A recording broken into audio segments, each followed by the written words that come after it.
এমন একটা সময় রাষ্ট্রপতি তারা গঠন করতে চান, সরকারের মেয়াদ 5 বছর শেষ হওয়ার পর তত্ত্বাবধায়ক সরকারের 3 মাসের পরেও যেন রাষ্ট্রপতির মেয়াদ থাকে। এই সময় তারা নিয়োগ দেবে যাতে করে যেন সরকারের মেয়াদ শেষ হওয়ার সাথে সাথে যেন রাষ্ট্রপতির মেয়াদ শেষ না হয়। শাহাবুদ্দিন চুপ্পু কথিত ফ্যাসিস্ট সরকারের নমিনেটেড রাষ্ট্রপতি। যে সরকারের টোটাল টিম প্রধানমন্ত্রী থেকে শুরু করে মন্ত্রিপরিষদ, সকল সংসদ সদস্য সহ সরকারের দায়িত্বে যারা ছিল সবাই যখন 5ই আগস্ট পালিয়ে গেল, তো তারপরও টানা 2 বছর তাদের নিয়োগ করা রাষ্ট্রপতি চেয়ারে থাকবে, এটাই হলো বরং অবাক করার বিষয়। তার পদত্যাগ করাটা অবাক করার বিষয় না। ইউনূস সরকারের সময়েও এই রাষ্ট্রপতির পদত্যাগের ব্যাপারে কিংবা তাকে বহিষ্কার প্রয়োজনে কিভাবে করা যায় সেই নিয়ে আইনি ব্যাখ্যা নিয়ে বিকল্প এতে অর্থাৎ তাকে সরানো ওই দায়িত্ব থেকে চেয়ার থেকে সর্বোচ্চ জোরালো দাবি তখনও হয়েছিল। কিন্তু তখনও দেখছিলাম এই যে বিএনপির বর্তমান মহাসচিব থেকে শুরু করে অনেকেই তখন স্পষ্ট করে বলছিলেন যে না, রাষ্ট্রপতিকে সরানো জরুরি না বা সরানো উচিত না, সাংবিধানিক শূন্যতা তৈরি হতে পারে, বিভিন্ন বক্তব্য দিয়ে মুদ্রা কথা দেশের বড় একটি অংশ তার পদত্যাগ বা তার ওখান থেকে বহিষ্কার বা ওই চেয়ার দায়িত্ব থেকে সরিয়ে দেওয়ার ব্যাপারে একমত হলেও শুধুমাত্র বিএনপির কারণেই তাকে তখন সরানো যায় নাই এবং বিএনপির চাপেই মূলত বলতে হবে যে ইউনূস সরকার তাকে সরায় নাই বা সরানোর উদ্যোগ নেয় নাই। এরপরে বিএনপি সরকার গঠন করলো, তখন তার সাংবিধানিক শূন্যতা থাকলো না, কারণ এখন সংসদ আছে। আপনার 12ই ফেব্রুয়ারি নির্বাচনের পর যখন 19শে ফেব্রুয়ারি যখন সরকার গঠন হলো, এরপরে 30শে ফেব্রুয়ারি মানে 30 দিনের আগেই যখন সংসদ গঠন হলো, তো অধিবেশন হলো, তখন তো আর সাংবিধানিক শূন্যতা নেই। স্পিকার হলো, 5 মাস কেন অপেক্ষা করা হলো? এই শেখ হাসিনার সাথে ফোনালাপ হয়েছে লন্ডনে, উনি চিকিৎসা করতে গিয়েছিলেন রাষ্ট্রের, তখন শুধু এই কারণে? কেন তার আগে কি মনে হয়েছিল যে রাষ্ট্রপতি বিএনপির বন্ধু, তারা সে আওয়ামী লীগের লোক না, এরকম মনে হয়েছিল বিএনপির কাছে বা সরকারের দায়িত্বশীল পর্যায়ের কাছে? না হলে কেন 5 মাস তাকে এই পদে রাখা হলো? বিভিন্ন গুঞ্জন আমরা শুনতাম যে নতুন রাষ্ট্রপতি সরকার গঠন করার সাথে সাথেই তারা করবেন না, যাতে করে তারা এমন একটা সময় রাষ্ট্রপতি তারা গঠন করতে চান, সরকারের মেয়াদ 5 বছর শেষ হওয়ার পর তত্ত্বাবধায়ক সরকারের 3 মাসের পরেও যেন রাষ্ট্রপতির মেয়াদ থাকে। এই সময় তারা নিয়োগ দেবে যাতে করে যেন সরকারের মেয়াদ শেষ হওয়ার সাথে সাথে যেন রাষ্ট্রপতির মেয়াদ শেষ না হয়। এটা একটা কারণ ছিল। তারপরে আরো অনেক কারণ থাকতে পারে। এখন এই যে এস আলমের লোকজন সরকারের ভিতরেও আছে, এটাই শোনা যাচ্ছে। আর উনিও ছিল সেই এস আলমের সৈনিক, এই বর্তমান রাষ্ট্রপতি শাহাবুদ্দিন চুপ্পু।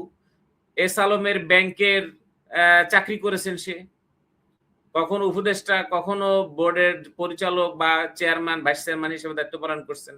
এস আলমের 8টা ব্যাংকের 2টা ব্যাংকে সে দায়িত্বে ছিলেন। তো সুতরাং সেই এস আলমের লোক এতদিন রাষ্ট্রপতি হিসেবে ছিল, এইটা যদি অবাক না হওয়ার বিষয় হয় তাহলে তার পদত্যাগ মোটেই অবাক করার বিষয় না। আমি জানতে চাই সরকারের কাছে যে এখন তো বিএনপি সরকার, বিএনপির কোন পর্যায়ের কতজন নেতাকর্মী চেয়েছিল রাষ্ট্রপতি এই ক্ষমতায় থাকুক, চেয়ারে থাকুক, এই শাহাবুদ্দিন চুপ্পু রাষ্ট্রপতির চেয়ারে থাকুক? কোন বিএনপির লোকরাও কি চেয়েছিল, চাইতে পারে শেখ হাসিনার নিয়োগ করা কোনো ব্যক্তি রাষ্ট্রপতি চেয়ারে থাকুক? এটা বিএনপির একজন তৃণমূল পর্যায়ের কর্মী থেকে শুরু করে কেন্দ্রীয় লিডার পর্যন্ত কেউ চায় নাই, চাওয়ার কথা না। তাহলে সে থাকলো কিভাবে? থাকলেন সে কার স্বার্থে তিনি থাকলেন, কার নির্দেশে, কার ইশারায় থাকলেন? এখন বলা হচ্ছে যে শেখ হাসিনার সাথে ফোনালাপ করার কারণেই এটা। এগুলো তো এখন তাকে সরানোর জন্য তো একটা তো কথা লাগবে। হতে পারে সেরকম কোন একটা অজুহাত দিয়ে তাকে করানো হচ্ছে। আসল কথা হয়েছে যে এটার বিষয় না, বিষয় হতে পারে অন্য কিছু। বিশেষ করে 5 মাস হয়ে গেছে, এখন নতুন রাষ্ট্রপতি নিয়োগ দিলে তাহলে এই সরকারের মেয়াদ শেষ হওয়ার পরও তত্ত্বাবধায়ক সরকার পার করার পর আরো 1 মাস নতুন রাষ্ট্রপতি থাকবে, তাদের লোকরা সর্বোচ্চ চেয়ারে থাকবে। এটা তাদের জন্য একটা সিকিউর জায়গা, যেটা 6 সালেও আমরা দেখেছিলাম প্রফেসর ইয়াজউদ্দিনের সময়। প্রশ্ন হলো যে এখন এই যে আমরা এখন বলছি বা সরকারও বলছে যে সবার আগে বাংলাদেশ। সবার আগে যদি বাংলাদেশ হয় তাহলে কি আজকে এখানে এমন একজন ব্যক্তি রাষ্ট্রপতি হিসেবে নিয়োগ পাবেন যে ব্যক্তি হলে পরে দুটো জিনিস এখানে লাগবে, খুব গুরুত্বপূর্ণ কথা, একটু শুনবেন। এক, ডক্টর ইউনূস যখন রাষ্ট্রপ্রধানের দায়িত্ব পালন করছিলেন, সরকার প্রধানের দায়িত্ব পালন করছিলেন, তখন তিনি যেরকম ভারতকে সামলিয়ে ভারতের থেকে কোনো সহযোগিতা ছাড়াই যেমন বাংলাদেশ ১.৫ বছর পরিচালনা করে গেছেন, 18 মাস, এবং তার সাথে অন্যান্য রাষ্ট্রের শক্তি নিয়ে ভারতকে ফেস করে ভারত বিরোধিতার পরেও তিনি কোনো রকমের কোনো সমস্যা ছাড়াই রাষ্ট্র পরিচালনা করেছেন। এখন যে রাষ্ট্রপতি হতে যাচ্ছে সে কি আগামী দিনে এরকম একজন রাষ্ট্রপতি হবে যিনি এই ভারতের বিভিন্ন রকম আধিপত্যবাদের বিরুদ্ধে একটা বড় শক্তি হিসেবে কাজ করবে? এরকম কোন রাষ্ট্রপতি বর্তমান সরকার নিয়োগ করতে পারবে? ২, জুলাই সনদ যদি বাস্তবায়ন হয়, আপনারা জানেন যে জুলাই সনদে প্রধানমন্ত্রী এবং রাষ্ট্রপতির ক্ষমতার একটা বিশাল ভারসাম্য আনার কথা বলা হয়েছে। সেটা শুধু কথার কথা না, সেটা প্র্যাকটিক্যালি বা অবকাঠামোগতই কিভাবে সেই ভারসাম্য আসতে পারে সেটার রূপরেখা সেখানে দেওয়া হয়েছে এবং সেটার স্পষ্ট করেই সেখানে বলা আছে। যদি তাই হয় তাহলে এই ভবিষ্যতে যদি জুলাই সনদ বাস্তবায়ন হয় তাহলে এই রাষ্ট্রপতি শুধুই আগের মতো মানে কাঠের পুতুল বা জাস্ট একটা চেয়ার, জাস্ট একটা পদ হিসেবেই সেটা আখ্যায়িত হবে না। তিনি রাষ্ট্র পরিচালনায় এবং সরকার পরিচালনায় দেশে এবং বিদেশে প্রতিনিধি হিসেবে তিনি একটা বিশাল ভূমিকা পালন করবেন। গণতন্ত্রে তার একটা বিশাল ভূমিকা থাকবে। সমস্ত ক্ষমতা প্রধানমন্ত্রীর হাতে থাকবে না, রাষ্ট্রপতির হাতেও অনেক ক্ষমতা তখন যাবে এবং তিনি সক্রিয়ভাবে সেই ভূমি দায়িত্ব পালন করবেন। তাহলে সেইখানে যদি তাই হয় তাহলে এখন যে রাষ্ট্রপতি নিয়োগ হতে যাচ্ছে তাহলে সেই রাষ্ট্রপতি এমন একজন হবে যে কিনা দল বর্তমানে স্পিকার আছে হামিদুদ্দিন সাহেব, ওনাকে দেখতে পাই আমরা, উনি দল বা সরকারের মতের উদ্দেশ্যে অনেক সময় ন্যায়ের পক্ষে, ন্যায্যতার পক্ষে কথা বলেন। সরকার দলের মন্ত্রী এমপিদেরকেও রীতিমতো উনি ছাড় দেন না। এরকম ভূমিকা নতুন রাষ্ট্রপতি নেওয়ার সেই সৎসাহস থাকবে, এরকম একজন যোগ্য সৎ লোক, সাহসী লোক পাওয়া যাবে কিনা বা নিয়োগ দিবে কিনা এই সরকার, যদি সবার আগে বাংলাদেশ হয়। আর যদি সবার আগে দল হয় তাহলে শাহাবুদ্দিন চুপ্পুর মতো ওই যে পায়ে সালাম করার লোকদেরকে তাহলে নিয়োগ দেওয়া হবে। যেমনটা বলা হচ্ছিল নাসিমুল গনিকে, উনি একজন সাবেক সচিব, এখনো চুক্তিভিত্তিক সচিব, ওনাকে নির্বাচনে ওনার ভালো ভূমিকা থাকার কারণে ওনাকে প্রমোশন দিয়ে এখন ক্যাবিনেট সেক্রেটারি করা হয়েছে। এখন আবার আরো এমন কি হলো যে ওনাকে এখন রাষ্ট্রপতি হিসেবে ওনার নাম আসলো প্রস্তাবে, বা কোন সাবেক সচিব বা কেন। তো এখন এই জিনিসগুলো আপনি দেখেন, এখন জরিপ নেন বিএনপির তৃণমূল পর্যায় থেকে শুরু করে সমস্ত নেন, দেখেন তো এই নাসিমুল গনির কথা একজন বিএনপির কর্মী যদি নাম প্রস্তাব করে তাহলে আমার আর কোনো বক্তব্য নাই এটি নিয়ে, একজন।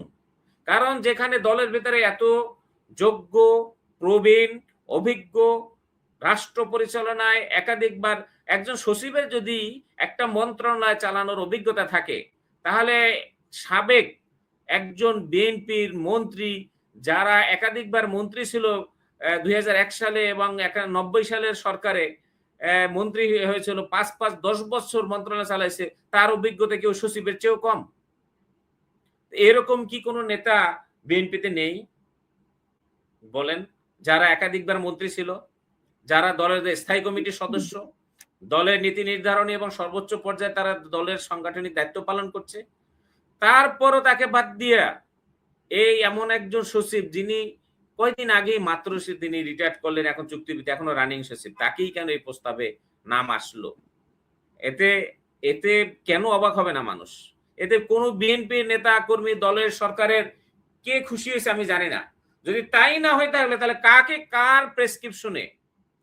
কার প্রেসক্রিপশনে এবং কার পরামর্শে এই নামগুলো আসে? শুনলাম এখন আরেকটা বড় দেশের পররাষ্ট্র পর্যায়ের মানে নীতি নির্ণয় পর্যায়ের একজন মেহমান আসতেছে বাংলাদেশে শীঘ্রই। এখন কি তাদের কোন ইশারা আছে নাকি এই যারা যে শক্তি শাহাবুদ্দিন গত 2 বছর হাসিনা পালানোর পরেও তার লোককে রাষ্ট্রপতি চেয়ারে বসায় রাখছে, যে শক্তি, সেই শক্তি আবার তাদেরই কোনো লোকরে এখানে বসাচ্ছে। কারণ 17 বছরে হাসিনা এমন কোন জায়গায় নাই বা এমন কোন রঞ্জনে নাই তার লোক ঢুকায় নাই। এক স্তরে না, বহু স্তরে তার লোকজন আছে। তাহলে আমরা কি সেই সন্দেহ করতে পারি না? সেই একই শক্তি যা শাহাবুদ্দিন চুপ্পিকে তো আজীবন রাখা যাবে না, এটা তারাও জানে। তো সেই জন্য তার ফেস চেঞ্জ করে আরেক ফেসকে নিয়ে আসতেছে কিনা, এ ব্যাপারে সরকার প্রধান, আমার যেটা বিশ্বাস করি আমি, এবং আমি আশাবাদী, এবং আমি সরকারের কাছে করতে যে সরকার প্রধান নিশ্চয়ই এ ব্যাপারে বিবেচনা করবেন। এবং যারা এতদিন ওনাকে, আশপাশের লোকজন এই ভুলভাল বুঝে ওনাকে রাষ্ট্রপতির চেয়ারে রেখেছেন, এবং ওনার আশপাশে যেসব লোকরা সৈনিক লীগের সাবেক নেতাকে প্রধানমন্ত্রী নৈশভোজে আমন্ত্রণ জানায়, সেই সব লোকরা তো ওনার আশপাশে রয়েছেন। তাদের ব্যাপারে উনি নিশ্চয়ই এবার সচেতন হবেন, এবং ওনার মায়ের মতো, সাবেক প্রধানমন্ত্রী খালেদা জিয়ার মতো উনি চৌকস ভাবে চিন্তা করে উনি নিশ্চয়ই এখানে কোনো ভুল করবেন না। প্রফেসর ইয়াজউদ্দিন আহমেদের যেমন নিয়োগের যে দুর্বলতা ছিল, ওনার দুর্বলতার কারণেই অন-11 সৃষ্টি হয়েছিল। নিশ্চয়ই এমন কোন রাষ্ট্রপতি আবার এরকম মেরুদণ্ডহীন কোন ব্যক্তিকে এরকম দায়িত্ব, যারা আজ্ঞাবহ, যার নিজে কোনো সিদ্ধান্ত নেওয়ার ক্যাপাসিটি রাখে না, যদি ইয়াজউদ্দিন সাহেব যদি তাই পারতেন, তাহলে ওই 2-3 বার ওইরকম সরকার চেঞ্জ হয় না। ওই সময় তত্ত্বাবধায়ক সরকার পরিবর্তন হয়ে শেষমেশ সেটা আর্মিদের হাতে ক্ষমতা চলে গেল 2 বছর, এবং বিএনপি টানা 8 বছর ক্ষমতার বাইরে ছিল। সুতরাং এমন কোন ব্যক্তিকে, নিশ্চয়ই এরকম কোন আজ্ঞাবহ ব্যক্তিকে উনি রাষ্ট্রপতি হিসেবে নিয়োগ দিবেন না। এটাই হলো ইতিহাসের শিক্ষা, এটাই হলো ওনাদের শিক্ষা। ওনাদের সরকারের আগের ভুলের কারণেই অন-11 সৃষ্টি হয়েছিল, আওয়ামী লীগ আবার ক্ষমতায় আসছিল। আবার ওনাদের এই একই ভুল যদি এখন আবার করে, সেইটার পরিণাম তাদেরই ভোগ করতে হবে। তবে সর্বশেষ এটাই বক্তব্য থাকবে যে সবার আগে বাংলাদেশ হলে, সবার আগে এখানে দেশের স্বার্থে এবং এই জুলাই সনদ বাস্তবায়নের স্বার্থে এমন একজন রাষ্ট্রপতি যা হোক, যিনি আধিপত্যবাদ প্রতিবেশী রাষ্ট্রের বিরুদ্ধে রুখে দাঁড়াতে পারে এবং মেরুদণ্ড সোজা করে সর্বাধিনায়কের দায়িত্ব ভূমিকা পালন করতে পারে। একই সাথে সাথে জুলাই সনদ বাস্তবায়ন হলে যে ভারসাম্য, যে রাষ্ট্রপতির ক্ষমতা বৃদ্ধি পাবে, সেখানে রাষ্ট্র দায়িত্ব পালন করবে। ভবিষ্যতে কোন রকমের আমাদের অন-11 সরকার গঠন না হয়, সেই ব্যাপারে তিনি তখন শক্তিশালী ভূমিকা পালন করবে। এরকম একজন যোগ্য, সৎ, সাহসী ব্যক্তিকে একজন রাষ্ট্রপতি উপহার দেবে বলে বর্তমান প্রধানমন্ত্রীর কাছে আমরা আশা রাখি। ধন্যবাদ।